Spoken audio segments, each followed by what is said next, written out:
morning, everyone. Welcome to our early intervention staff meeting. Today we're going to do a quick presentation on people first language. I really wanted to go over this topic today. As we continue to learn and work with our families and our children, we really need to make sure that we're using the correct language and addressing people in the correct way. We also have a lot of new staff, and it's really a great refresher for all of our staff.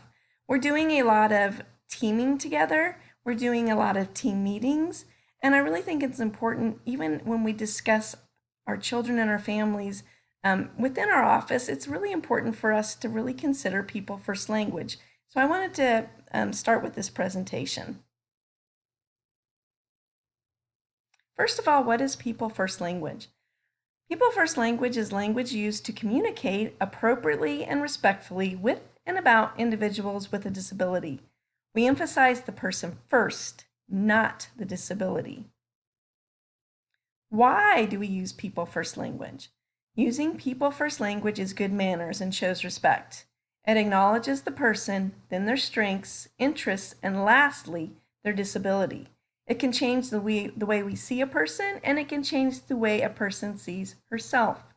This is also important when we're talking with each other and even sharing information with our families. We don't want to always be known as the early interventionist Stephanie. I might want to be known as Stephanie, the early interventionist, who's also a parent who also enjoys watching sports. I don't always want to be known as just that early intervention piece. That's just a piece of what I am. And so we need to remember that as we're talking about the children we provide services to and their families, and acknowledging the person first, and then we can talk about their disabilities, their strengths, their interests.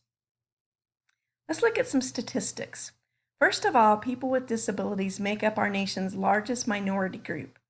This is the most inclusive and most diverse group. This group includes young, old, people from all parts of the country. It includes people of many different cultures and races. There is an estimated 75% unemployment rate of people with disabilities, and 1 in 5 Americans has a disability. This is one of the quotes I found in some of my research that I really thought was really important to share with everyone. Our language shapes our attitudes shape our language. They're intertwined, and our attitudes and language drive our actions. So the things that we talk about, the things that we think about, definitely move the way that we act.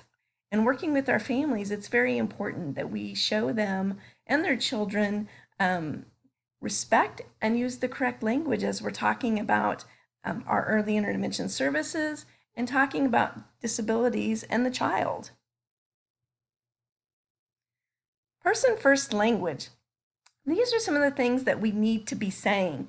And I have to be honest, in our office, I think we do a great job of using person first language, but just a reminder, these are the things we want to hear people saying in person first language. People with disabilities, cognitive disability, saying he has autism, she has a physical disability, he has a developmental delay, or communicates with devices. Whereas we would rather not be hearing these words. The person is handicapped, disabled, mental retardation, he is autistic, she is crippled, he is developmentally delayed, the person is nonverbal. We really want to be thinking of ways to say this person first language instead of using language that might be offensive to that person and doesn't really encompass that whole person. We really want to stick with the first person language. I think we do a great job, as I said before, using this language when we talk to our families. And I just wanted to go over this presentation as a reminder. Things to remember. The person always comes first. Emphasize abilities, not limitations. And I think we do a great job here at Russell Child Development Center. We focus a lot on the strengths of the child, the strengths of the family, and I think that's super important. Do not use language that suggests the lack of something. Emphasize the need of accessibility, not the disability. Avoid language that implies negative stereotypes. And if you're unsure, ask the person how he or she would like to be described.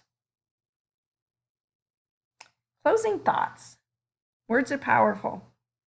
We are all people first. Before any other words that describe us, we are people.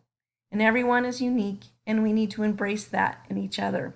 And I think we do a great job of doing that with our families and with the children that we provide services to.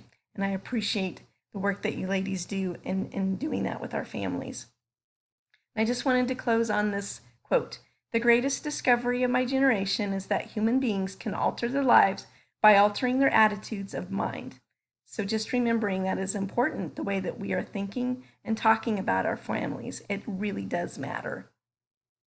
And here are the references for my presentation. Thank you, ladies, for listening today, and continue to do the work that you're doing. I greatly appreciate it. Thank you.